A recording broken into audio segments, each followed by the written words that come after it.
हर महादेव, जय भोलेनाथ। नमस्कार, मैं साधना पांडे मार्गदर्शन पे आपका स्वागत करती हूँ। दोस्तों, आज मैं बात करूंगी कि सप्ताह में किन 2 दिनों में यदि आप इस प्रकार सिंदूर लगाती हैं तो पति का सुख सौभाग्य जागृत होता है और पति दीर्घायु होते हैं। सिंदूर के बारे में रामायण में भी एक प्रसंग मिलता है कि माता सीता जब अपनी मांग भर रही थी तो उसी समय हनुमान जी आए और उन्होंने माता से प्रश्न किया कि माता, आप अपने मांग में सिंदूर क्यों लगाती हैं। तो माता ने हनुमान जी को जवाब दिया कि इसे भरने से मेरे पति यानी कि श्री राम जी दीर्घायु होते हैं, उनकी आयु बढ़ती है। और तब हनुमान जी ने पूरे बदन में अपने सिंदूर लगाकर सिंदूरी हो गए। तो ये प्रसंग आप सभी सुने होंगे, ये कोई नई बात मैं नहीं बता रही हूँ, लेकिन मेरी ये बात बताने के पीछे उद्देश्य ये है कि मांग में सिंदूर भरना एक जो है पारंपरिक रिवाज तो है ही, हिंदू रीति रिवाज के अंदर तो आता ही है। लेकिन ऐसा कहा जाता है कि अपने मांग में सिंदूर भरने से पति दीर्घायु होते हैं, साथ साथ महिला के सुख और सौभाग्य में वृद्धि होती है। तो आज मैं उन 2 दिनों के बारे में बात करूंगी जिस दिन की आप यदि मांग भरते हैं इस प्रकार, तो निश्चित रूप से सुख सौभाग्य में वृद्धि होती है। किन 2 दिनों में आप ये तो बताऊंगी, साथ साथ यदि आप नहा के तुरंत मांग भरती हैं तो भरना चाहिए कि नहीं भरना चाहिए। यदि गलती से सिंदूर गिर जाता है तो इसका क्या उद्देश्य है, क्या मतलब, क्या शगुन अपशगुन, इस सब बारे में भी बात करेंगे। तो चलिए, वीडियो अच्छी लगे तो लाइक किया करें और चैनल को सब्सक्राइब कर लीजिए। और नंबर जो आप देख रहे हैं इस पर कुंडली दिखाना हो तो संपर्क कर सकते हैं। दोस्तों, होता यह है कि हिंदू विवाह तब तक पूर्ण नहीं माना जाता है जब तक मांग में सिंदूर नहीं पड़ जाता है। तो इसमें एक चीज़ होती है कि हम महिलाएं प्रतिदिन सिंदूर लगाती हैं, और सिंदूर लगाने में एक बात हो जाती है कि जैसे हम नहाकर तुरंत आते हैं, बाल धो कर के आते हैं, और उसमें बहुत सारे लोग कहते हैं कि नहाने के तुरंत बाद हमें सिंदूर नहीं लगाना चाहिए। और तब हमें समझ में नहीं आता है, क्योंकि सिंदूर, एक चीज़ और आपको यहाँ बता रही हूँ, बहुत महत्वपूर्ण है। सिंदूर लगा करके ही दहलीज डांकना चाहिए, यानी कि घर का दरवाज़ा जो दहलीज होती है, चौखट होती है, वो डांकना चाहिए। ये एकदम सही है, बड़े बुजुर्गों के द्वारा बताया गया है। तो इस चीज़ का ध्यान रखिए। और ऐसे में दिक्कत ये आती है कि हम अगर नहाकर सिंदूर नहीं भरते हैं तो पूजा पाठ करने लगते हैं, और फिर ऐसा कैसे करें कि कुछ खाएं तब सिंदूर लगाएं, तो ये बड़ी टेंशन वाली बात होती है। तो देखिए, मैं यहाँ पे बिल्कुल स्पष्ट और सत्य बताना चाहती हूँ। पहले भी मुझे भी इसी तरह बताया गया था कि नहाने के बाद तुरंत सिंदूर नहीं छुआ जाता है, और उस समय बहुत टेंशन होती थी, क्योंकि जो लोग ये कहते थे कि नहाने के बाद सिंदूर नहीं छुआ जाता है, वहीं ये भी बात आती थी कि सिंदूर बिना लगाए दहलीज नहीं लांघा जाता है। तो पूजा पाठ वगैरह वो तो जल्दी जल्दी हो ही जाता है, जानते ही हैं आप, जो नियम होता है उसके अनुसार हम काम कर ही लेते हैं। लेकिन अभी जल्दी ही मुझे लग रहा है 1 साल तक हुआ, और मैं एक शादी में गई थी तो वहाँ बहुत बूढ़ी बूढ़ी महिलाएं मुझसे मिली, मतलब मेरी रिलेटिव ही थी। तो उन बात में ये बात आई कि नहाने के तुरंत बाद मांग भरने से कोई नुकसान नहीं होता है, बल्कि बिना मांग भरे यदि हम कहीं जाते हैं, कुछ करते हैं, तो उससे हमें नुकसान होता है। तो दोस्तों, जैसा कि आप जानते हैं, किसी को गलत सलाह देना ये तो बिल्कुल ही गलत है। और मैं जो चीज़ अपने नियम से करती हूँ, और मैं ऐसा करती हूँ कि मैं नहा, जैसे बाल धो करके आई या फिर नहा कर आई, कंघी करना है तो निश्चित रूप से सिंदूर लगाया जाता है, और मैं ऐसा करती हूँ। आप अपने यहाँ देख लीजिए, यदि आपकी पारिवारिक परंपरा न हो तो मत कीजिए। वैसे मेरे समझ से बहुत सारी तार्किक बातें भी वहाँ हुई, तो मेरे समझ से ये चीज़ ठीक लगी और मैं ऐसा खुद करती हूँ। तो आप लोग भी किया करें, क्योंकि हर स्थिति से हमें ये बात ठीक लगती है, क्योंकि ये सभी ने कहा कि बिना सिंदूर के दहलीज नहीं लांघते हैं, यानी अपने कमरे की या फिर मेन डोर जो होता है उसकी चौखट नहीं लांघते हैं। तो ऐसे में हमें ये दोष लग ही जाता है। तो इसलिए अच्छा यही है कि आप नहा कर आए। तो जैसे कि विशेष मैं बाल धोने की बात करूं, बाल धो करके आती हैं तो पहले अपनी मांग भर लें, और तब जाकर आप अपने जो पूजा पाठ इत्यादि है वो कर लें। कभी कभी ना क्या होता है कि सिंदूर लगाने में, या फिर विशेष जिनके छोटे बच्चे हैं उनके पास तो ये समस्याएं ज़्यादा होती हैं, सिंदूर अक्सर ज़मीन पे बिखरा देते हैं।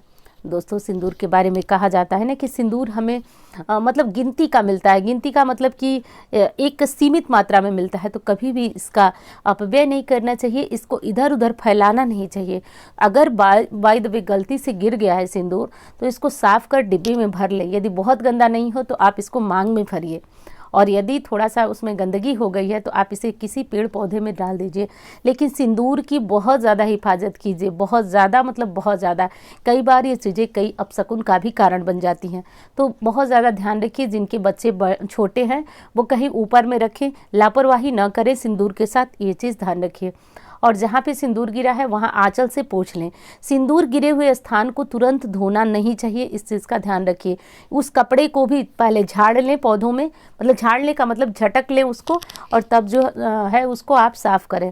सिंदूर गिरे हुए स्थान को तुरंत जैसे साफ़ करके तुरंत कभी भी पानी से नहीं धोया जाता है।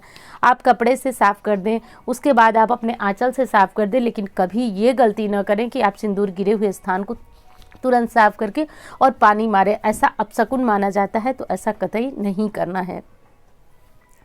दोस्तों, अपने पति को उन्नति और ऊंचाई तक हर महिला चाहती है।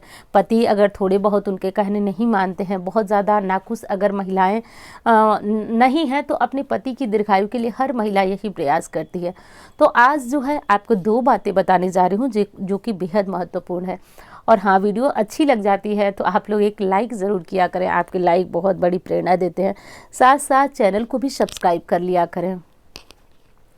दोस्तों, शनिवार को सुबह उठने के बाद आप क्या करें कि नहा लें। शनिवार और बुधवार दोनों दिनों में नहा लें। नहाने के बाद जो है आप अपनी मांग को, जो पीला वाला सिंदूर होता है, कंघी करें या न करें, लेकिन पीले वाले सिंदूर से आप अपनी मांग बिना कुछ खाए पिए नहाने के बाद भरा करें। इसे करने से ना पति दीर्घायु होते हैं, समाज में मतलब उनका मान सम्मान बढ़ता है। कहा जाता है कि जैसे मांग में सिंदूर चमकता है वैसे आपके पति की ख्याति चमकती है, साथ साथ पति की दीर्घायु भी होती है।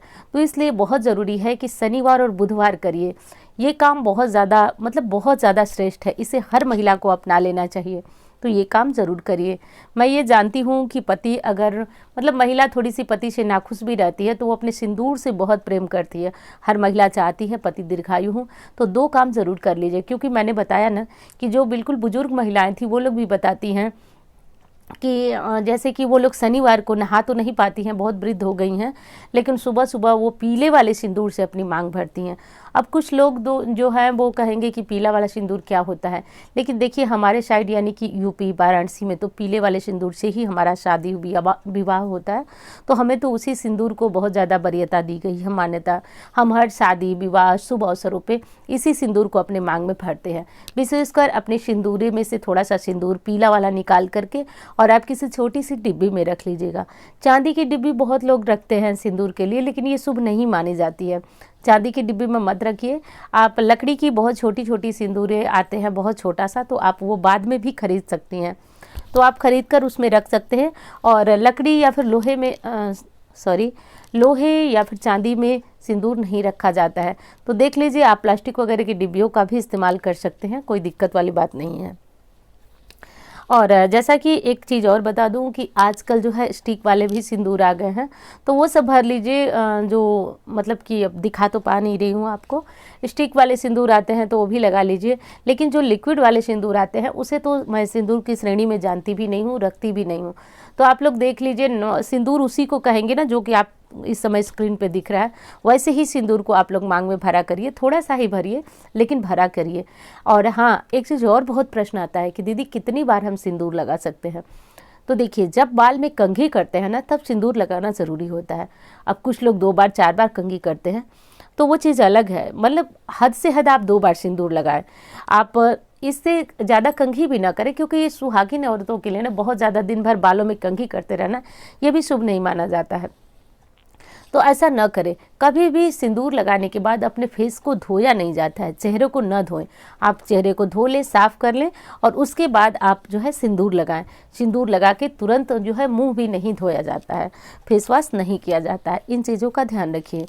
एक चीज़ और बता रही थी आपको कि सिंदूर जो है जब भी भरा करें, आप जानते भी होंगे, कोशिश करिए बैठ के भरिए। ये छोटी छोटी चीज़ें ना, जब देखिए सब कुछ जब ठीक चलता है ना, तो मेरा ध्यान, किसी का भी ध्यान इधर नहीं जाता है। लेकिन जब कहीं ना कहीं कोई दिक्कत होने लगती है, या पति का प्यार कम मिलने लगता है, या फिर पति को कोई चोट चपेट, भगवान न करे किसी के साथ ऐसा हो, तो तब हमारा दिमाग जाता है कि अरे हमने ये गलती किया। एक चीज़ तो मान लीजिए मेरा कहना, और मैं विश्वास के साथ कह रही हूँ, जो भी गलतियां हम करते हैं ना, रोज रोज करते हैं, लेकिन एक ही दिन उसका कोई ना कोई खामियाजा भुगतना पड़ता है। तो मत कीजिए, इन बातों को ध्यान रखिए। सप्ताह के 2 दिन बुधवार और शनिवार को पीला वाला सिंदूर, यदि आप लोग यूपी वाराणसी से, पूरे यूपी में मुझे लग रहा है सभी लोग जानते होंगे पीले वाले सिंदूर को, तो आप उससे सिंदूरे में से निकाल के रखिए और आप बिना कुछ खाए अपनी मांग ज़रूर भरिए। और हाँ, वर्किंग के लिए तो दिक्कत होती है, मैं जानती हूँ, लेकिन आप लोग ना थोड़ा सा ही 2 बार आप इस सिंदूर को लगा लीजिए। एक चीज़ और करिएगा जो कि बहुत शुभ होता है, आप क्या करिए कि नहा धो करके पहले दुर्गा जी को सिंदूर, माता दुर्गा को अर्पित कीजिए, और तब यदि इसे मांग में भर लेती हैं अपने ना, तो निश्चित रूप से माता दुर्गा की कृपा से आपका सुख, सौभाग्य और आपका आशीर्वाद बना रहता है। तो ऐसा आप सभी ज़रूर कर लीजिए। सिंदूर से जुड़ी हुई एक मान्यता और परंपरा ये भी है कि सिंदूर लोग पति के हाथों से भरवाते हैं, लेकिन मैं एक बात बता दूं ना, हमारे रीति रिवाज में, हिंदू रीति रिवाज में पति जो है 2 ही बार महिला की मांग भरता है। एक बार विवाह के समय और दूसरा जब वो पति के पूर्व जब वो सुहागिन इस धरती को छोड़ती है, जो कि बड़े सुख और सौभाग्य की बात है। तो जब वो मृत अवस्था में होती है, उस समय जो है उसकी मांग उसके पति से भरवाकर उसकी अंतिम विदाई दी जाती है। तो आप बीच में आजकल जो बच्चियां हैं नहीं जानती हैं, इस तरह की गलतियां करती हैं, लेकिन ये परंपरा हमारी नहीं है। हमारे पति 2 ही बार सिंदूर लगाते हैं, तो बार बार पति से सिंदूर भरवाना बहुत गलत है, इस चीज़ का ध्यान रखिएगा। एक चीज़ और बता दूं आपको कि मांग में जो है सिंदूर भरते समय इन चीज़ों का तो ध्यान रखना ही रखना है। साथ साथ ये भी ध्यान रखिए कि आपका सिंदूर भरते समय बहुत सारे सिंदूर ज़मीन पे न बिखरे। कभी भी ध्यान रखिए, कभी भी लोहे की चीज़ों से, नुकीली चीज़ों से सिंदूर नहीं भरा जाता है। सर्वोत्तम जो उपाय है ना, आजकल तो मुझे लग रहा है सभी जानते होंगे, एक प्लास्टिक की लिपस्टिक जैसी जो डिब्बियाँ होती हैं उसमें सिंदूर आ रहा है, बिल्कुल ऐसे जो पाउडर वाले सिंदूर होते हैं वैसे ही होते हैं, उसमें स्टिक भी होती है, उससे लगा लीजिए। और नहीं है आप डिब्बे में रखे हैं, तो सबसे अच्छा है ना कि अपनी अनामिका उंगली, जिससे आप भगवान को तिलक करते हैं, उससे आप अपनी मांग में भरिए। सबसे अच्छा यही होता है कि आप उससे अपनी मांग भर लीजिए। तो ऐसा ज़रूर करिएगा दोस्तों। और सबसे अच्छा पति का प्यार चाहती हैं, उनकी दीर्घायु चाहती हैं, तो बुधवार और शनिवार को माता दुर्गा को सिंदूर लगाएं और आप उस सिंदूर को खुद की मांग में भरें। मांग भरने के बाद जो भी घर में बड़े बुजुर्ग हैं उनका पैर छुएं, पति का भी पैर छुएं। लेकिन बहुत दुख होता है, बहुत सारी बहनें कहती हैं कि दीदी आप तो कहती हैं पति का पैर छुएं, लेकिन पति जो है कोई मान सम्मान नहीं देते हैं। मैं समझ सकती हूँ आपकी बातों को, ये बात सही में बहुत दर्द वाली है, लेकिन पति लोग भी यदि वीडियो देख रहे हैं तो आप भी सुधार करिए। पत्नियां आपके लिए बहुत प्रयास और मेहनत करती हैं, पति का भी फर्ज और जिम्मेदारी बनता है कि वो भी पत्नी के सुख और दुख का ध्यान रखें। तो चलिए, मेरा बस इतना ही कहना था। वीडियो आपको कैसी लगी वो बता दीजिएगा। अच्छी लगती है तो लाइक करें, चैनल को सब्सक्राइब करें। इंस्टाग्राम, फेसबुक पे मुझे फॉलो करना चाहे तो कर सकते हैं। नंबर जो आप देख रहे हैं इस पर किसी भी तरह से कुंडली दिखाना हो या फिर कोई ज्योतिषीय सलाह लेना हो तो संपर्क कर सकते हैं। धन्यवाद। हर हर महादेव।